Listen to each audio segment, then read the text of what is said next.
How did the Rothschild become the world's richest family? Some of the wealthiest people in the world today, whose fortunes exceed those of Jeff Bezos and Elon Musk, are thought to reside in the oil-rich regions of the Middle East. And this is not just a theory held by conspiracy theorists. Then, some believe that the wealthiest family in history belongs to a specific European family. They are talking about the Rothschilds, of course. How did they get to be so wealthy? We'll find out in today's video. The Rothschild family. The Rothschilds are an affluent Ashkenazi Jewish family from Frankfurt who came to prominence after Mayor Amschel Rothschild, a royal factor to the German Landgraves of Hessen-Kassel, within the Free City of Frankfurt, Holy Roman Empire, founded his banking business in the 1760s. The Rothschilds were a Jewish banking dynasty that originated in the 1700s and at one point in history were responsible for approximately half of the world's wealth. Imagine them like the Jagat-Seth family, but with an international reach instead of just in India. The Rothschild family is a veritable treasure trove of information for those who believe in conspiracies. But even if one disregards those arguments, it is still the case that some of the Rothschild family's descendants are among the wealthiest people in all of Europe. Despite this, not a lot of information is known about these guys. The family appears to have a net worth of $500 trillion. Founder, Mayor Amschel Rothschild.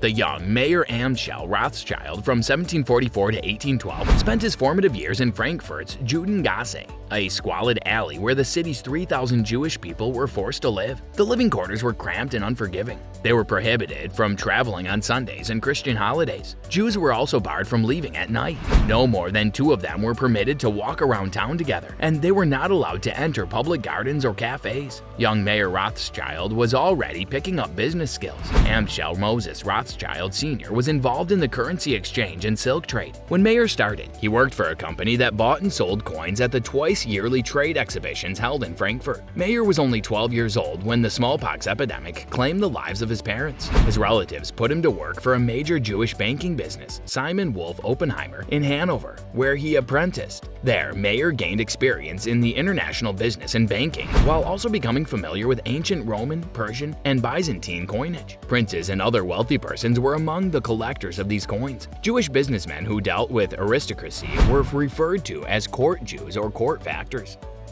Originators of modern economics and capitalism.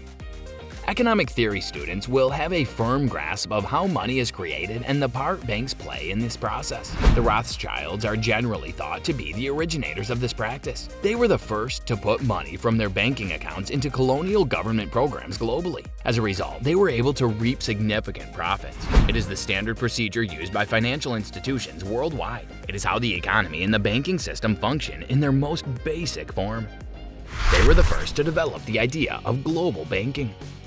The Rothschilds were the first European family to open a bank in a colony. They did so extensively throughout Africa and East Asia. They had set up a highly effective and advanced internal banking communication system. As a result, the world's first truly global bank could be established. They provided the bulk of the funding for the 1800s African colonization effort. There was a period when they could run the biggest bank in the United States of America from Europe. If you're enjoying this video, please hit the like button and subscribe to our channel if you haven't yet to show us your support. Now, let's continue. They started World War I for financial gain. They may have been responsible for the events that led up to the First World War, according to one theory. They earned an enormous fortune by selling ammunition, weaponry, and medical supplies to Allied and Axis powers during World War II. Do you remember Professor Moriarty's character from Sherlock Holmes, A Game of Shadows? It is thought that the Rothschild family served as the inspiration for his character. They provided money to both the Allied and Axis powers during World War II. Even though they didn't initiate World War II, it is arguable that the acts they took before World War I were what caused Germany's economy to collapse, which in turn contributed to the beginning of World War II. It may seem implausible, but one thing is certain. They amassed an even greater fortune during World War II by providing financial support to the Allied and Axis powers. This much is evident. Some people even believe that they supported and assisted Japan in its attack on the United States of America at Pearl Harbor, which ultimately resulted in the United States becoming involved in the war.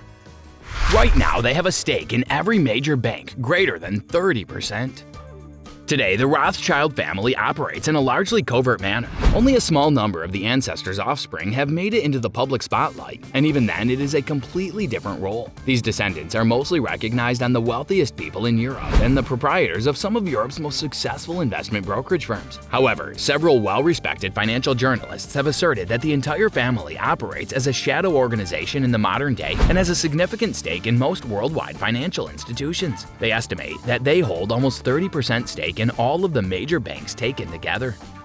Well, that's all for today's video. Tell us in the comment section how this one was. I hope that you found this video interesting, and if you want to see more like this, please consider subscribing for more. And don't forget to give comments and provide us with your valuable feedback. We'll see you in the next video with some more interesting facts and stories. And until then, stay tuned.